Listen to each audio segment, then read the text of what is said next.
보실 말씀 신명기 22장입니다. 신명기 22장 1절에서 4절까지의 말씀, 구약성경 295페이지 되겠습니다. 잘신 줄 알고 제가 공독해 드립니다. 네 형제의 소나 양이 길을 잃은 것을 보거든 못 본 채 하지 말고 너는 반드시 그것을 끌어다가 네 형제에게 돌릴 것이요 네 형제가 네게서 멀거나 또는 네가 그를 알지 못하거든 그 짐승을 네 집으로 끌고 가서 네 형제가 찾기까지 네게 두었다가 그에게 돌려줄지니 낙이라도 그리하고 의복이라도 그리하고 형제가 잃어버린 어떤 것이든지 네가 없거든 다 그리하고 못 본 채 하지 말 것이며 네 형제의 낙이나 소가 길에 넘어진 것을 보거든 못 본 채 하지 말고 너는 반드시 형제들을 도와 그것들을 일으킬지니라. 우리 지난주까지 몇 주에 걸쳐서 21장을 보았는데요. 21장은 흔히 이제 긍휼에 관한 규례다라고 그렇게 말을 합니다. 살인자에 대해서, 포로로 잡혀온 여인에 대해서, 또 상자의 상속권인데 그냥 상속권이 아니라 이제 아버지가 사랑하는 아들과 사랑하지 않는 아들 사이에서 사랑하지 않는 아들이 장자가 되었을 때 그런 어떤 그런 상황 속에서 말씀을 하시는 것들을 우리가 보았습니다. 오늘부터 이제 보시는 22장부터 25장까지는요 조금 더 구체적인 내용들이 나오면서 우리의 삶 속에서 생활적인 부분들을 다루게 되어집니다. 성도가 일상생활 속에서 일어날 수 있는 부분, 이 말씀 당시에는 이스라엘 백성들이 그 가나안 땅에 들어가서 정착한 후에 일어날 수 있는 부분입니다만은 오늘날로 말한다면 우리가 살아가면서 일상 속에서 일어날 수 있는 여러 가지 일들에 대해서 그것을 어떻게 생각해야 되고 어떻게 행동해야 하는가 하는 것을 가르쳐 주십니다. 오늘 본문을 보면은 좀 막연해요. 우리가 사실 소나 양이 길을 잃을 일이 거의 없지 않습니까? 물론 소를 키우시는 분들은 한 번씩 이 소가 뛰쳐나가면은 그걸 찾기 위해서 힘을 쓰지만은 그러나 평상시에는 우리가 또 대부분의 사람들은 오늘 이 말씀이 참 크게 와닿지가 않습니다. 그러면은 오늘 이 말씀이 뭐냐? 단순하게 누군가가 잃어버렸을 때 그것을 주인을 찾아줘야 된다. 그걸 말씀하시는 거냐? 아니면 누군가 잃어버렸을 때 오늘 농협에 가니까 오늘이 아니죠. 최근에 농협에 가니까 그 현금 인식기 앞에 재밌는 글귀가 있더라고요. 혹시 앞에 사람이 돈을 찾아서 가지고 가지 않았으면 그것을 그냥 그대로 놔두시고 신고하십시오 라고 말합니다. 근데 제가 가만히 보니까 예전에 한번 들었는 뉴스가 그 돈을 가지고 주인을 찾아주기 위해서 경찰서로 가는 가운데 그 돈을 놔두고 간 사람이 왔어요. 없어져서 도난 신고를 해서 절도범으로 한번 오해받을 뻔한 그런 사건도 있었다라는 게 어렴풋이 기억이 납니다. 그러면 오늘 말씀이 뭐냐? 그런 어떤 잃어버린 물건에 대해서만 말씀을 하는 거냐? 단순히 그건 아니라는 거죠. 그 너머에 더 깊은 의미가 있다는 것을 우리가 좀 생각해 볼 필요가 있습니다. 그렇다면 그 의미가 무엇이냐라는 것을 이제 생각해 볼 텐데요. 같이 볼 텐데 오늘 1절에서 4절까지에 보면은 반복되는 단어들이 있어요. 반복되는 문구가 있습니다. 성도는 우리가 성경도 그렇고요. 어떤 책을 읽으실 때도 소설이나 수필 이런 것들 좋아하시는지 모르겠습니다만 어떤 책을 읽으실 때 유독 반복되어지는 단어들이 나오면 그거 굉장히 중요하게 봅니다. 제가 이제 학교에서 논문을 위해서 교수님을 만나면 항상 교수님이 그런 말씀을 하세요. 반복되는 단어, 영어든 한글이든 반복되면 무조건 일단 체크하고 넘어가라는 거예요. 그만큼 반복이 되어진다는 건 특별한 의미가 있다는 거죠. 오늘 말씀에 보면 1절, 3절, 그리고 4절에 반복되어지는 문구가 있습니다. 그것이 무엇이냐면 못 본 채 하지 말고라는 거예요.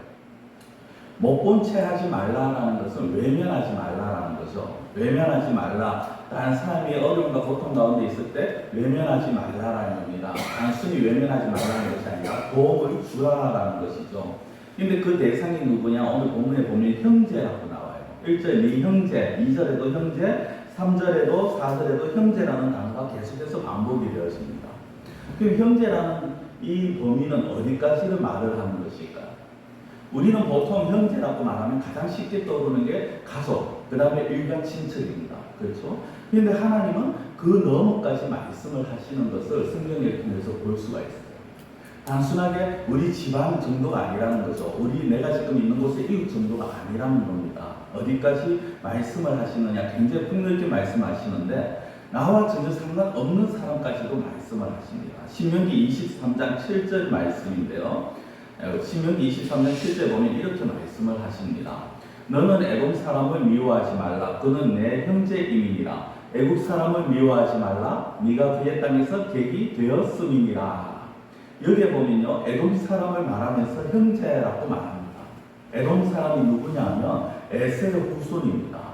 에서는 이삭의 아들이죠. 이삭의 아들이면서 이스라엘족 속에 실질적인 조상이라고 말하는 그 야곱의 형이 되어집니다.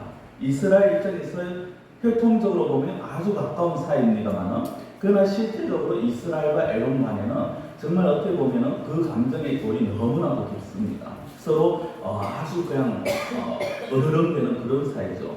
그런데도 불구하고 그 에돔을 미워하지 말라라고 하면서 그들이 형제라고 그렇게 말씀을 하십니다. 성도분, 우리가 하나님께서 에돔 사람을 형제라고 말씀하시는 이 부분을 생각하면서 우리가 좀 생각해 봐야 될 것이 무엇이냐면, 우리가 혹여나 어떤 착각 속에 빠지고 있지 않느냐는 것이에요. 그 착각이 무엇은 어떤 착각입니까? 나는 구원받았고 나는 하나님의 백성이다. 그리고 다른 사람들은, 불신자들은 하나님으로부터 버림받은 존재다 라는 착각을 하기 쉽다라는 겁니다. 물론 우리가 구원받았습니다. 우리가 하나님의 백성입니다. 이거는 맞는 말이에요. 그런데 아직 믿지 아니하는 세상에서 하나님을 모르는 자들이 전부 지옥에 갈 존재요, 그들이 다 하나님께 버림받은 존재라고 하는 그 착각을 버려야 된다는 거예요. 그래서 그 착각을 버리지 않으면 어떤 문제가 생기느냐 하면 타 종교에 대한 배타성이 생기고요, 적대감이 생깁니다. 지금부터 하는 말씀을 좀 집중해서 들으셔야 돼요. 하면은 잘못 이해하시면은 괜히 저를 이상한 쪽으로 몰고 가실 수 있습니다. 우리의 입장에서 기독교인의 입장에서 타 종교인들은요, 분명히 그들은 틀린 거예요. 그렇죠? 그들은 잘못된 겁니다. 그런데 그들이 틀렸다고 해서 틀렸으니까 너희들이 돌을 맞아야 돼, 너희들이 저주를 받아야 되라고 말할 수는 없다라는 거예요. 옛날에 몇 년 좀 오래됐습니다만은 그런 뉴스가 이제 나온 적이 있죠. 기독교인들이 무리를 지어서 유명 사찰에 가서 땅밟기를 합니다. 그 여수와 이스라엘 백성들이 여리고성 땅밟기를 하듯이 땅밟기를 하고 거기서 찬송가를 부르고 통성 기도를 하고 절간에 돌을 던지는 그런 행위들을 뉴스에 한번 나온 적이 있었어요. 그게 잘못이라는 거죠. 그들은 비록 그들 나름대로 착하고 성실하고 선하게 살아갑니다. 근데 그들의 문제가 뭐냐면요, 그들은 정답을 알지 못한다는 거예요. 불교만 아니고 천주교도 마찬가지죠. 그들은 무지한 존재들이에요. 정답을 알지 못해요. 이 무지하다고 하면 또 그들이 어떻게 반응할지 모르겠습니다만, 정답을 알지 못하니까 자기들끼리 뭉쳐서, 정답을 알지 못하는 자들끼리 뭉쳐서 뭐라고 말합니까? 이것도 정답이고 저것도 정답이다. 그래서 나온 게 WCC, 세계교회협의회, 조금 우리가 쉽게 얘기하면 세계 종교 대통합. 어느 종교나 다 구원의 길이 있다. 불교도 구원의 길이 있고 천주교도 구원의 길이 있고 그들이 말 힌두교도 구원의 길이 있고 모든 종교가 다 구원의 길이 있다라고 말을 하는 거예요. 그게 무엇을 말하는 겁니까? 자기들이 정답을 알지 못하니까, 무엇이 정답인지를 알지 못하니까 이것도 정답, 저것도 정답, 다 정답이다라고 그렇게 표현을 하는 거죠. 몰라서 무지해서 그런 거죠. 근데 우리는 정답을 알잖아요. 구원의 길은 오직 예수 그리스도.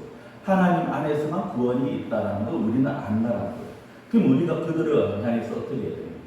너희들 정답 모르잖아. 그러니까 너는 무조건 하고 잘못된 거야. 너는 더 이상 공부할 필요 없어. 만약 학교 선생님이 이렇게 말을 한다면, 학생이 시험을 쳤는데 틀렸어요. 정답을 몰라요. 어이구, 정답도 몰라? 그러면 더 이상 공부할 필요 없어 라고 말한다면 그 선생님이 올바른 선생님입니까? 아니죠. 근데 기독교인은 그런 기독교인들이 있더라는 거예요. 우리는 정답을 알아요. 하나님 안에서, 예수 그리스도 안에서 구원을 받는다는 정답을 알아요. 근데 다른 종교는 몰라요. 그렇다고 해서 너희들은 무조건 해서 저주받은 존재야, 너희들은 무조건 버림받은 존재야, 그렇게 말해서는 안 된다는 거죠. 그들을 향해서 정말 정답을 아는 우리는 어떻게 합니까? 정답으로 오게끔 그들을 배려하고 그들을 인도해야 되는데, 많은 사람들이 너희들은 틀렸다라고 그들을 지적하고 배척하고 적대감이 나타낸다. 이게 심한 사람은 어느 정도냐면요, 비기독교인과는 상종도 안 하는 사람이 있어요. 말도 안 섞습니다. 한 회사의 CEO와 대표가 자기 직원을 채용하는 데 있어서 무조건 기독교인만을 정합니다. 그러면서 무조건 또 주일은 출근하라고 말해요. 말이 안 되는 거죠. 불신자들 완전히 다른 종족처럼 취급합니다. 완전히 자기들과는 다르게 생각합니다. 그러다가 전도 받으면 그제서야 우리가 이제 한 가족이라고 그제서 웃으면서 교류를 합니다. 이건 하나님을 잘못 이해한 거고 하나님의 부르심을 완전히 잘못 이해한 거죠. 성경은 우리가 하나님께서 아브라함을 부르셨을 때 그때를 한번 생각해 보시기 바랍니다. 아브라함이 하나님을 먼저 알아서 하나님께서 그래 네가 나를 먼저 찾아왔네 내가 너를 반겨줄게 이렇게 말씀하시나요? 아니죠. 하나님이 아브라함을 먼저 찾아가셨죠. 하나님이 아브라함을 부르셨습니다. 그때 아브라함의 상태는요 믿는 자가 아니라 불신자였어요. 불신자인 아브라함을 하나님이 먼저 찾아가셨어요. 그리고 그것을 끝입니까? 아브라함과 그의 후손들에게 복을 주신다고 약속하셨죠. 더 나아가서 아브라함과 후손들만 복 받기를 원하는 게 아니라 아브라함을 통해서 천하 만국이 복을 받기를 원한다라고 말씀하십니다. 그게 창세기 12장 2절에서 3절 말씀이잖아요. 아브라함을 부르시고 창세기 12장 2절에서 3절 이렇게 말씀합니다. 내가 너로 큰 민족을 이루고 네게 복을 주어 네 이름을 창대하게 하리니 너는 복이 될지라. 너를 축복하는 자에게는 내가 복을 내리고 너를 저주하는 자에게는 내가 저주하리니 땅의 모든 족속이 너로 말미암아 복을 얻을 것이라 하신지라. 아브라함에게 복이 되리라고 말씀을 하시고요. 그 다음 3절에 어떻게 말씀합니까? 땅의 모든 족속이 너로 말미암아 복을 얻을 것이다.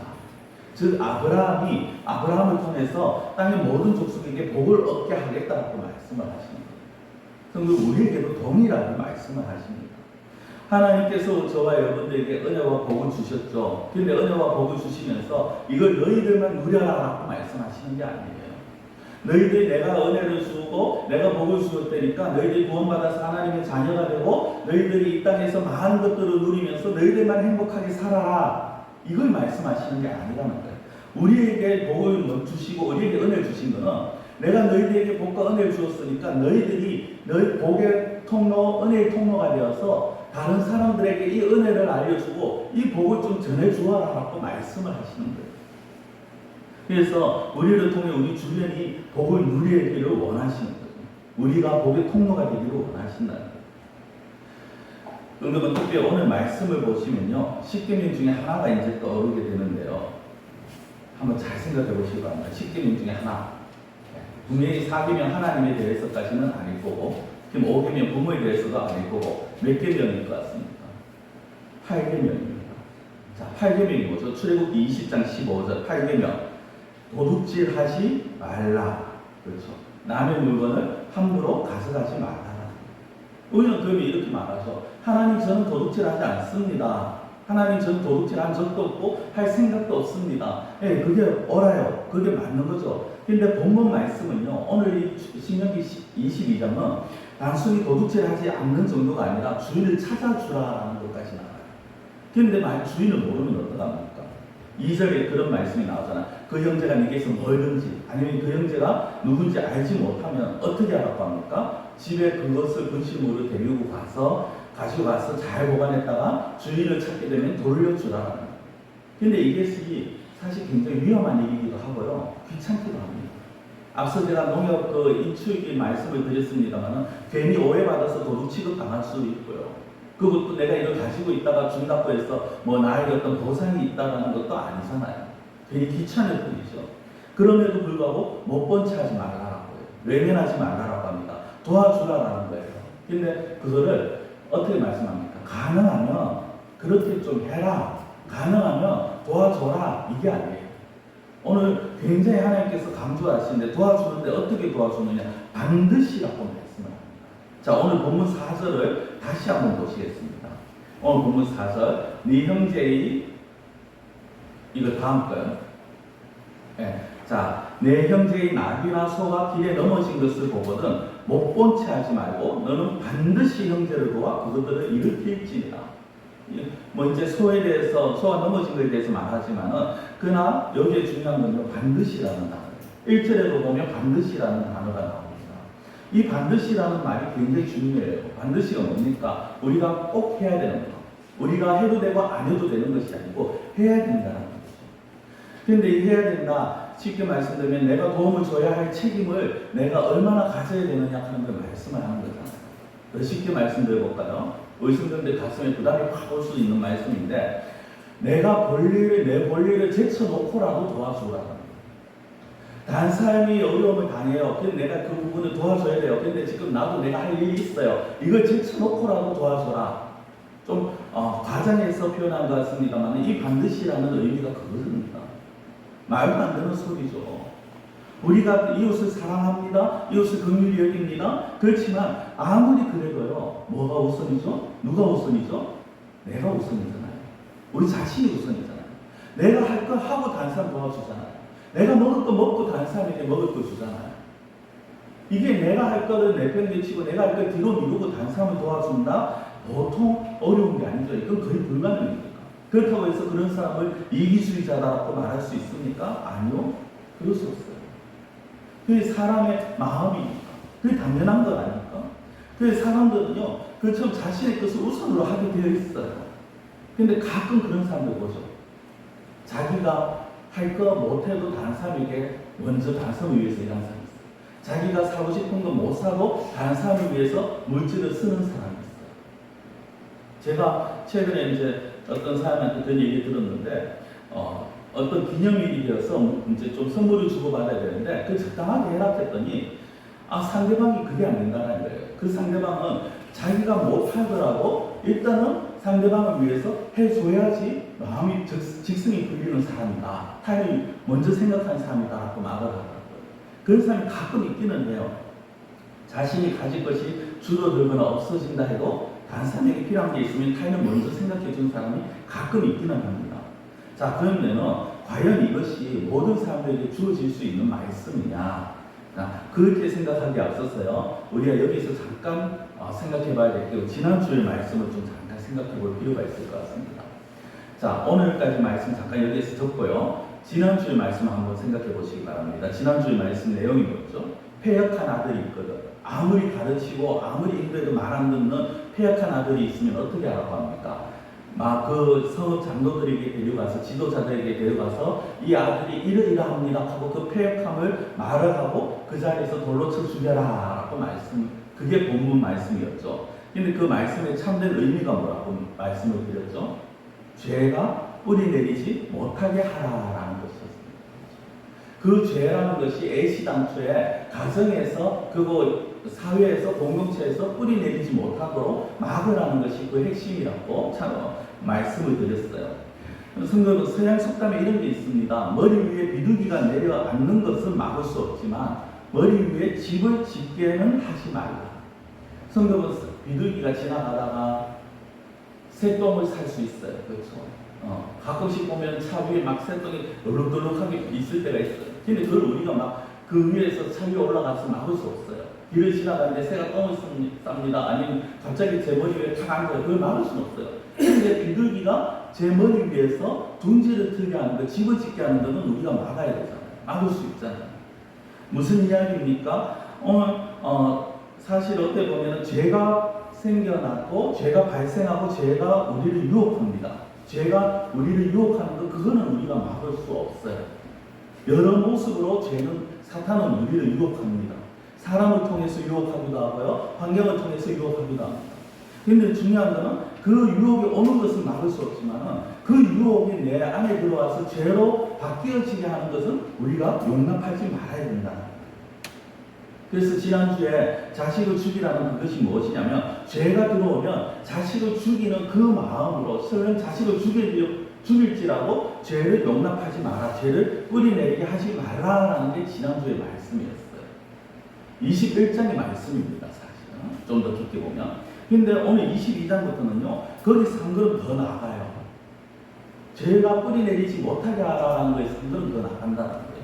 뭐냐면은 죄를 안 짓는 것이 전부가 아니라 죄를 제거하고 죄가 뿌리내리지 못하게 해라. 거기서 더 나아가서 하는 말씀이 내 주변의 사람에게 필요한 사람이 되어라 라는 것. 이게 죄하고 좀 안 맞는 것 같죠. 갑자기 뜬금없이 죄 문제 이야기하다가 왜 갑자기 또 뜬금없이 주위에 도움을 주라, 필요한 사람이 되어라 라고 말을 하느냐. 지금부터 그 말씀을 드리겠습니다. 성도는 필요한 사람이 된다, 도움을 주는 사람이 된다. 이 말씀은요, 결국 하나님께서 하신 말씀에서 나오는 말씀이에요. 하나님께서 하신 말씀 무엇이냐? 네 이웃을 네 몸과 같이 사랑하라 라고 하신 말씀에서부터 이 말씀이 나오게 되어지는 겁니다. 성도는 나를 사랑하는 것은 당연해요. 사람이 자신을 사랑하는 건 당연한 겁니다. 자신을 사랑하지 못한다면 그 사람은 정신적으로 아니면은 뭔가 영적으로 문제가 있는 사람이에요. 우리 자신을 사랑하는 건 당연한 거예요. 그리고 이웃도 사랑합니다. 근데 어디까지 사랑합니까? 내가 할 수 있는 범위까지잖아요. 그걸 내가 정하잖아요. 그렇죠? 우리는 내가 이웃을 위해서 어디까지만 할 수 있다라고 생각을 해요. 그런데 하나님께서 뭐라고 말씀하시느냐면 너희 몸을 사랑하듯이 네 이웃도 사랑하라라고 말씀을 하세요. 그런데 제가 이 말씀에 대해서 분명히 말씀드릴 수 있는 건요, 우리의 삶에서 이 일이, 이 말씀이 쉽게 이루어질 수 있는 말씀이 아니라는 거예요. 이것이 결코 우리의 삶에서 만만하게 그렇게 되어지는 일이 아니라는 거죠. 그 100분의 1도 하기 힘든 게 사실 우리 아닙니까? 특히 세월이 흐를수록 세상은 점점 더 이기적이 되어가죠. 사람과 사람 사이 관계는 점점 더 단절되어 갑니다. 이런 상황에서 하나님이 무엇을 말씀합니까? 그렇게 이기적이 되어가는 세상, 그렇게 다른 사람과 단절되고 있는 그런 세상에서 너희들은 그런 모습을 보이지 말라. 그렇게 보면 참 하나님께서 별걸 다 말씀한다라고 생각할 수 있어요. 하나님 우리의 삶에 너무 관여한다, 너무 꼬치꼬치 빠진다라고 생각이 들 수 있는데, 근데 사실 이것이 신자가 가져야 될 삶의 자세라는 거예요. 성도는 예수를 믿는다라는 것을 어디까지를 생각하십니까?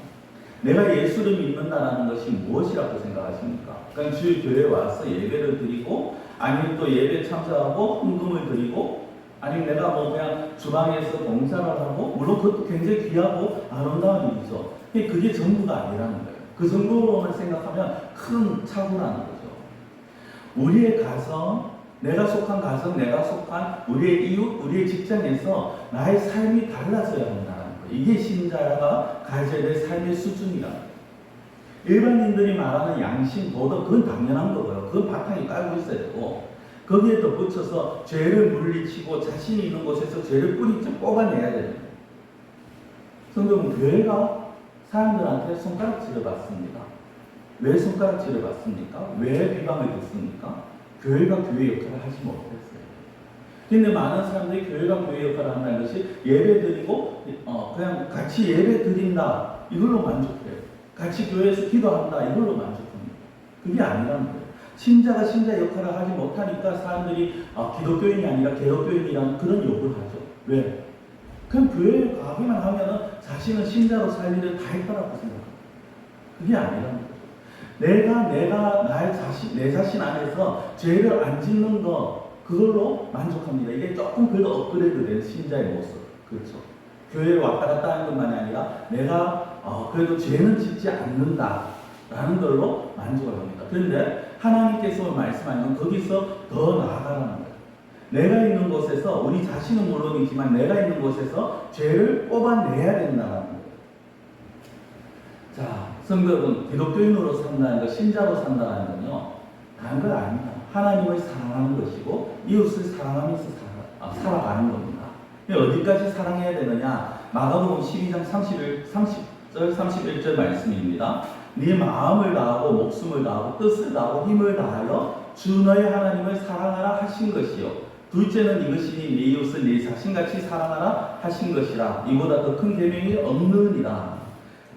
10계명에도 오히려 계속 제가 말씀을 드리고 하는 거지만은 둘이죠. 두 가지죠. 하나님을 사랑하고 이웃을 사랑합니다. 근데 하나님은 어디까지 사랑합니까? 마음을 다하고 목숨을 다하고 뜻을 다하고 힘을 다해서 사랑합니다. 근데 이게 하나님만이 아니라 이웃에게도 동일하다는 거예요. 둘째는 이것이니 이웃은 이 자신과 같이 사랑하라 하는 그 앞에 둘째는 이것이니라고 하는 말씀은요, 결국 앞에 것과 동일하다는 거예요. 그리고 그 앞에 것과 동일한 것, 마음과 목숨과 뜻과 힘을 다하는 것이 결국 무엇이냐? 자기 자신을 사랑하듯이 하나님을 사랑하고 이웃을 사랑하라. 이 마음이 있어야 된다. 겉으로 드러난 모습, 교회 안에서만 보이는 모습이 아니라 우리의 삶에서 이런 마음을 가지고 살아가야 됩니다. 하나님을 제대로 알고 하나님을 만나고 이 마음을 가지게 되면요, 내가 살아가면서 죄를 지을 수가 없죠. 죄를 용납할 수가 없어요. 내 마음과 목숨과 뜻과 힘을 다해서 하나님을 사랑하는 자들이 내 눈앞에서 죄가 일어나는 것을 보면서 그럴 수 있지라고 그렇게 할 수가 없습니다. 정말 하나님을 온 힘을 다해서 사랑한다면 그 죄가 죄라고 말하는 존재가 되어지게 되는 거죠. 이웃에게도 마찬가지입니다. 정말 하나님을 온 힘을 다해서 사랑하고 이웃을 자신과 같이 사랑하는 자들은요, 그만큼 이웃에게 자기 자신에게 하는 것보다 더 많은 것을 행하게 되어집니다. 성경은 제가 계속해서 죄와 이웃 사랑을 계속 왔다 갔다 하는데 이제 어느 정도 연결이 되어지십니까? 결국에는 동일한 거예요. 신자가 살아가야 된다는 것은 하나님 사랑, 이웃 사랑이고 하나님 사랑, 이웃 사랑의 그 모습이 어디까지냐라는 것을 생각한다면 이 두 개의 죄의 문제와 그리고 이웃을 사랑하는 문제, 이웃에게 도움을 주는 문제는 별개가 아니라는 거예요. 성경은 우리는요, 우리를 위해서 자기의 아들을 보내신 하나님의 사랑, 우리를 위해서 기꺼이 십자가에 죽으신 그 예수 그리스도의 마음, 그것을 가져야 돼요. 그것을 가져야지만 우리가 제대로 하나님을 사랑할 수 있고 이웃을 사랑할 수가 있는 것입니다. 제가 몇 주 반복해서 말씀드렸죠. 성도는, 신자는 빛과 소금이라고 말씀을 드렸어요. 그런데 성도 여러분, 예수님께서 우리에게 빛과 소금이라고 말씀하셨을 때 그 본문을 자세히 보시면요, 우리에게 빛이 되라고 소금이 되라고 말씀하지 않으셨어요. 우리는 이미 세상의 빛이고 세상의 소금입니다. 이미 빛이 되었어요. 소금이 되었어요. 예수님께서 말씀하신 의도는 뭡니까? 빛의 역할을 하라는 거예요. 소금의 역할을 하라는 거예요. 빛과 소금의 삶은요, 다른 게 아닙니다. 우리가 있는 그곳에서 정말 하나님을 온전히 사랑하면 됩니다. 그 하나님을 온전히 사랑하고 그 온전히 사랑하는 그 마음으로 이웃을 대하면 되는 거예요. 이걸 조금 어렵게 얘기하면, 수준 있게 얘기하면, 내가 있는 곳에서 하나님이 통치하시게 하면 돼요. 내 가정이 하나님이 통치하시는 가정, 내가 일하는 일터가 하나님께서 다스리시는 일터. 물론 가장 기본은 나죠. 우리 자신이죠. 하나님의 통치를 받는 거예요. 다시 말씀드리면 하나님의 주권을 인정하고 하나님이 나의 주인이시라는 걸 인정하며 살아가는 것. 물론 이게 쉽지는 않습니다. 그렇죠? 쉬우면 제가 이렇게 막 성도님들 앞에 주일아침 이 피곤한 시간에 이렇게 할 필요가 없어요. 어렵습니다. 어렵고 힘들어요. 그런데 어렵고 힘들다고 해서 우리가 안 해도 되느냐? 아니요. 어렵고 힘들지만 해야 된다. 어렵고 힘들지만 우리는 이 일을 계속해 나가야 된다. 오랜 시간이 걸린다 해도 정말 우리가 평생을 살아가면서 이것이 온전히 다 이루어지지 않는다 할지라도 우리는 계속해서 이 일을 해 나가야 된다. 이걸 안 한다? 정말 이렇게 살아가지 않는다? 그냥 뭐 대충 살면 되지, 그냥 교회만 왔다 갔다 하면 되지, 그러면 그 사람은요, 가짜입니다. 좀 너무 제가 심하게 말씀드리는 것 같습니까? 아니, 내가 그래도 교회에 얼마나 오랜 세월 신앙생활 했는데, 내가 얼마나 많은 예물을, 헌금을 드렸는데, 내가 주일 그래도 안 빠지고 꼬박꼬박 올려고 얼마나 노력했는데, 어떻게 내가 가짜냐? 그런 생각이 드실 수 있죠? 네, 그런데 제가 한번, 어느 목사님의 글을 제가 말씀을 드리겠습니다. 리처드 백스터라는 정말 목회자들에게 있어서는 필독스라고 말하는 참된 목자라는 그 책이 있어요. 그걸 쓴 사람인데 영국의 청교도 목사님에서 세계적으로 사실 목회자들 사이에서 유명한 목사님입니다. 그런데 그 목사님이 이런 말씀을 하셨어요. 만일 당신 안에 거룩을 향한 처절한 싸움이 없다면 당신은 가짜이다. 성도 여러분이 이 말에 어떻게 생각하십니까? 우리 안에 거룩을 향한 처절한 싸움이 없다면, 이건 달리 말씀드리면 정말 하나님을 사랑하는 마음으로 죄를 멀리하고 세상과 타협하지 아니하고 철저하게 하나님께서 원하는 대로 살아가고자 하는 싸움. 그렇죠. 날마다 승리하지는 못할 수 있어요.